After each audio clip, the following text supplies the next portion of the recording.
Une analyse de l'album de Busta Rhymes, événement de niveau d'extinction de la colère de Dieu et de ses messages sur le nouvel ordre mondial et l'industrie de la musique satanique. Nous examinerons également la forte influence des enseignements de 5% sur cet album et la musique rap en général.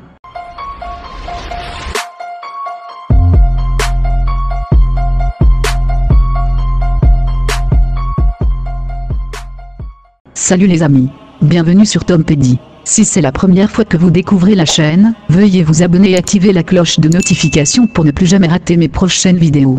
Aimez et partagez la vidéo à tout votre entourage pour me donner plus de visibilité. Sans plus tarder, c'est parti. J'aimerais bien me faire une petite pub car c'est au moins à ça que peut me servir cette chaîne YouTube. Je sais que certains d'entre vous sont passionnés de musique et aimeraient un jour créer leur propre chanson. Peut-être pour raconter une histoire, peut-être pour l'offrir en présent à une âme sœur, un ami, peut-être pour débuter une carrière musicale. C'est simple de créer une chanson avec l'actuelle technologie, mais certaines personnes sont souvent en manque d'inspiration. C'est pourquoi je propose mes services d'écriture à toute personne ayant besoin de créer sa musique et faire entendre sa voix. J'écris pour tous, que vous soyez artiste dépendant, indépendant ou simplement une personne avec l'envie de chanter. Pour plus de détails, allez visiter mon blog tompedi.com, vous y trouverez tous les détails nécessaires. Le lien est dans la description de la vidéo. Si vous savez quelque chose sur la musique rap, vous connaissez certainement Busta Rhymes. Souvent qualifié d'emblématique et de légendaire, Busta Rhymes rappe depuis plus de 30 ans, sortant plus de 10 albums et 56 vidéoclips. Le rappeur de Brooklyn s'est fait connaître au début des années 90, alors que le rap new-yorkais entrait dans son âge d'or. Alors que la plupart des rappeurs new-yorkais de cette époque ne parlaient que de rythmes crasseux, de comptines, de vêtements et de vidéoclips, Busta Rhymes est apparu comme une tornade colorée d'hyperactivité. Son style tape à l'œil et exubérant a apporté une nouvelle énergie au rap de la côte, et tout en redéfinissant l'esthétique des vidéoclips pour les années à venir. Il s'agit là de Busta Rhymes dans la vidéo de 1996 Wah. Alors que les vidéos de Busta portaient sur le plaisir et la folie en général, ses albums tournaient principalement autour d'un thème sinistre, l'apocalypse. En effet, ses trois premiers albums s'appellent L'arrivée, 1996, En cas de catastrophe, 1997, et Elle, 1998. Tous ces albums prédisaient la venue d'une catastrophe majeure dans un proche avenir. Avance rapide jusqu'en 2020. Le contexte général est beaucoup plus sombre qu'il ne l'était dans les années 90. De plus, Busta Rhymes a 48 ans et est beaucoup plus lourd. Naturellement, il n'a probablement pas vraiment envie de rebondir dans des vidéos tout en portant des chapeaux amusants. Au lieu de cela, il a décidé que le moment était venu de sortir événement de niveau d'extinction de la colère de Dieu, un album rempli de messages intenses et de symbolisme. Un album avec des messages. La couverture d'Il 2, La colère de Dieu, présente un crâne portant un masque facial avec un symbole L sur le front. À en juger par cette couverture effrayante seule, on peut déjà sentir qu'Il 2 a une ambiance différente de celle des œuvres précédentes de Busta. Dans les années 90, son thème apocalyptique était principalement perçu comme un concept créatif qui donnait à ses albums une ambiance et une intensité intéressantes. Cependant, dans son album 2020, L 2, Busta ne plaisante plus vraiment. On a le sentiment qu'il croit réellement que le monde, tel que nous le connaissons, se termine. Dans une interview avec NME, Busta explique la signification de la pochette de son album, et sa relation avec la crise actuelle du Covid. Cette interview a révélé plusieurs choses. Premièrement, l'intervieweur est une sorte de connard. Deuxièmement, Busta Rhymes croit clairement qu'il y a des forces louches à l'œuvre dans le monde, et qu'elles sont impliquées dans la crise Covid. Enfin, le rappeur cherche à partager quelques messages importants à travers son album L2. Voici un aperçu de certains de ces messages. Introduction à L2. Dès que l'auditeur appuie sur play, les choses deviennent très réelles, très rapides. Un narrateur accueille les auditeurs avec ce monologue prophétique, Genèse, chapitre 11, verset 1 à 9. Des milliers d'années avant le Christ, le tyran Nimrod, Gilgamesh de Shinar, a asservi le premier empire. Une langue mondiale, une religion mondiale, un ordre mondial. Nous n'avons rien appris. Faire des plaies du ciel un cadeau au diable. Ceux qui désirent supplanter Dieu. Illuminati qui nous tente et nous horrifie, comme l'ange le plus parfait Lucifer. Chercher à renaître un nouvel ordre mondial sur la chair, le sang et les os de toute l'humanité. Encore une fois, les tours s'élevèrent vers le ciel pour défier sa gloire divine. Pour conquérir son domaine serein. Comme dans l'ancienne Babylone, le seul vrai Seigneur les a fait tomber. En 2001, 3 sont devenus néants, la conspiration est une réalité. La peur est l'arme de ton ennemi. Acte de terreur, un mensonge, dit pour convaincre les humbles de se rendre à leurs dirigeants. Les variations atmosphériques font fondre les calottes glaciaires polaires, et noient les rats qui marchent sur 2 pattes. Un virus incurable pour décimer la pluie noire et nucléaire pour nous enflammer. Obscurci par un rideau de venin venu de l'espace au nom de la science. Tombe à genoux, pris pour un dernier souffle étouffé. Un nouvel ordre mondial est là, l'arrogance sur Dieu signifie l'anéantissement. Papa, comment ça va être en 2021? Lui seul peut nous sauver. C'est la seconde venue. Événement de niveau d'extinction 2. L'intro parle de la figure biblique Nimrod, qui aurait unifié le monde à travers une langue et une religion tout en construisant la tour de Babel pour défier Dieu. Le narrateur dit alors: nous n'avons rien appris. L'élite d'aujourd'hui construit un nouvel ordre mondial, qui est perçu comme une nouvelle version de la tour de Babel, qui attirera inévitablement la colère de Dieu, encore une fois. L'intro contient également une référence au 11 septembre. En déclarant que le complot est la réalité, et que la peur est l'arme de ton ennemi, le narrateur donne le sentiment que la destruction des tours jumelles en 2001 a lancé une ère d'attaque sous faux drapeau censée terroriser la population pour la soumettre. L'intro fait également référence au Covid-19, avec les mots sombres disant un virus incurable pour décimer la pluie noire et nucléaire pour nous enflammer. Au cours de cette intro chaotique de 7 minutes, le rappeur vétéran Rakim laisse également tomber un couplet aux proportions bibliques. Voici la première partie de celui-ci. J'ai essayé de les avertir avec le 7e sceau. Le monde est blessé, il ne guérira peut-être jamais.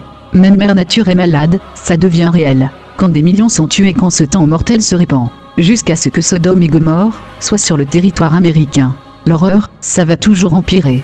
Pourtant et toujours, c'est comme un cadeau à la naissance, alors, vous héritez d'une malédiction. Mais les humbles doivent hériter de la terre, c'est la volonté du ciel. Tout signifiant impuissance sous forme de politique. Donner du pouvoir à l'aube de l'apocalypse. Et la guerre est plus forte que la paix. C'est la pauvreté jusqu'à ce que la majorité soit marquée par la marque de la bête. En bref, il se passe beaucoup de choses dans cette introduction. Cela est lié à bon nombre des problèmes dont nous entendons parler en 2020 comme des signes de la fin du monde.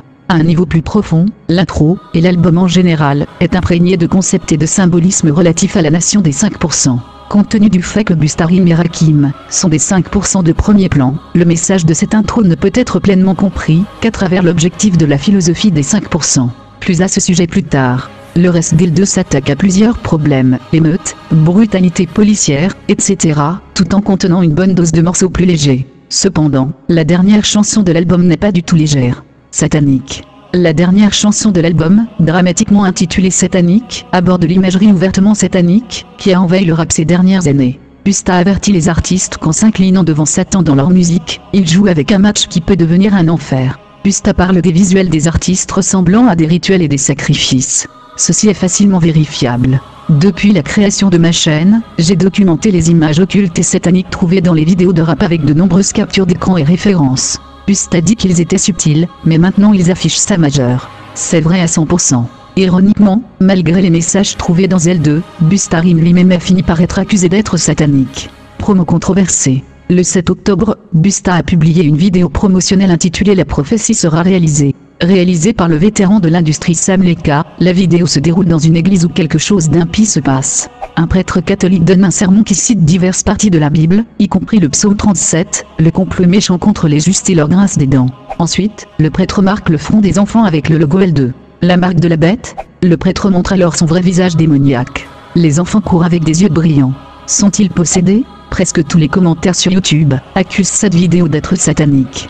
Ceci est le commentaire principal pour le moment. Alors, quel est exactement le message de cette vidéo? Dans sa chanson satanique, Busta parle de vidéos rituelles, et se demande même ce qu'il est advenu de chansons à thème chrétien telles que Je suis Wild de Kanye West. Mais ensuite, il publie cette vidéo promotionnelle où une messe catholique est décrite comme un rite démoniaque. Certaines réponses peuvent être trouvées en comprenant mieux la forte influence de la nation des 5% sur les œuvres de Bustarim. 5% d'influence. Le symbole de la nation à 5% contenant le soleil, la lune, une étoile et le chiffre 7, qui représente Dieu. La nation des 5%, également connue sous le nom de Nation des dieux et des terres, NGE, a été fondée en 1964 par Clarence 13X, un ministre de la nation de l'islam qui travaillait sous la tutelle de Malcolm X. Après des années au sein de l'organisation, Clarence 13X a créé une ramification de la nation de l'islam parce qu'il a rejeté l'enseignement selon lequel Wallace Farr Muhammad, le mystérieux fondateur de la nation de l'islam, était Dieu incarné. Au lieu de cela, Clarence 13X a enseigné à ses étudiants que l'homme noir, individuellement et collectivement, est Dieu. A l'inverse, les blancs sont des démons et leur technologie est en fait une astuce qui ne résistera pas à l'épreuve du temps. Les membres du groupe s'appellent eux-mêmes les 5% d'Allah, parce qu'ils croient que seulement 10% des gens dans le monde connaissent la vérité de l'existence. Ces élites et leurs agents maintiennent 85% du monde dans l'ignorance et sous contrôle. Les 5% restants sont ceux qui connaissent la vérité, et qui ont pour mission d'éclairer les 85%. Ils sont connus comme les pauvres enseignants justes. Alors que la nation des dieux et des terres serait proche de l'islam, ces enseignements sont en fait beaucoup plus proches des écoles ésotériques telles que la franc-maçonnerie. En effet, les 5% apprennent qu'il n'y a pas de dieu mystérieux, et que l'homme originel peut devenir un dieu par la connaissance de soi. Ce concept est similaire à l'axiome hermétique, connais-toi toi-même enseigné dans les écoles du mystère telles que la franc-maçonnerie. En affirmant que la divinité peut être obtenue sur terre grâce à la connaissance, aux disciples et à l'illumination, la nation des dieux et des terres est philosophiquement plus proche du gnosticisme que des religions traditionnelles. En d'autres termes, la nation des dieux et des terres ne croit pas en un dieu mais enseigne plutôt une forme d'apothéose ou le noir asiatique, est Dieu et son nom propre est Allah, le mot arabe pour Dieu. La nation des dieux et des terres enseigne également à ses adeptes des systèmes arcanes appelés mathématiques suprêmes et alphabet suprême comme clé pour comprendre comment l'homme se rapporte à l'univers. Ce concept est similaire au système de numérologie trouvé dans la franc-maçonnerie. Par exemple, en mathématiques suprêmes, le chiffre 7 et la lettre G, la 7e lettre de l'alphabet, sont associés à Dieu.